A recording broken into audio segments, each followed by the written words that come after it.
بسم اللہ الرحمن الرحیم۔ السلام علیکم دوستو، کیسے ہو آپ؟ امید کرتا ہوں آپ سب لوگ خیریت سے ہوں گے۔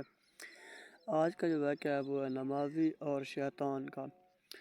ایک شخص اندھیری رات میں فجر کی نماز پڑھنے کے لیے گھر سے نکلا۔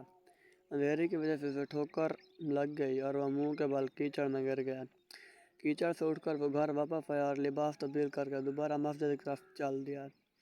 ابھی چند قدم ہی چلا تھا کہ دوبارہ اسے ٹھوکر لگی اور وہ دوبارہ کیچڑ میں گر گیا۔ کیچڑ سے اٹھ کر وہ پھر دوبارہ اپنے گھر گیا۔ لباس بدلا، مسجد جانے کے لیے دوبارہ گھر سے نکل پڑا۔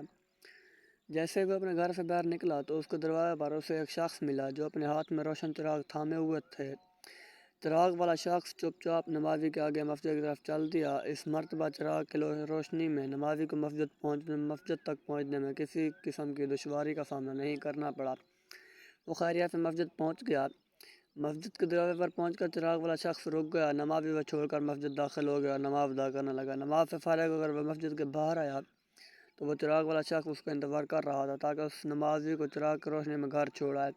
جب نمازی گھر پہنچ گیا تو نمازی نے اجنبی شخص سے پوچھا، آپ کون ہے؟ اجنبی بولا، سچ بتاؤں تو میں ابلیس ہوں، یعنی شیطان ہوں۔ نمازی کی تو حیرت کی انتہا نہ رہی۔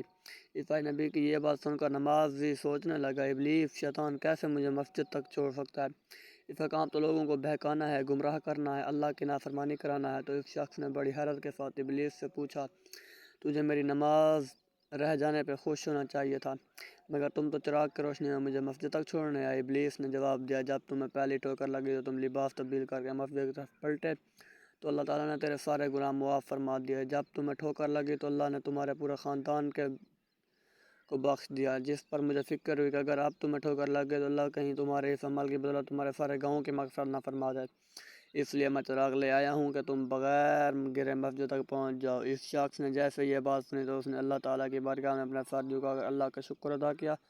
تو دوستو، یہ ہمارے رب کی شان ہے کہ وہ شیطان کو بھی نمازی کو اللہ اپنے دار پر چھوڑنے کی توفیق رکھتا ہے۔ اللہ پاک بھی ہمیں ایسا نمازی بنائے۔ ملتے ہیں ہم اپنے اگلی ویڈیو میں، تب تک کے لیے اجازت دیجیے۔ اللہ حافظ۔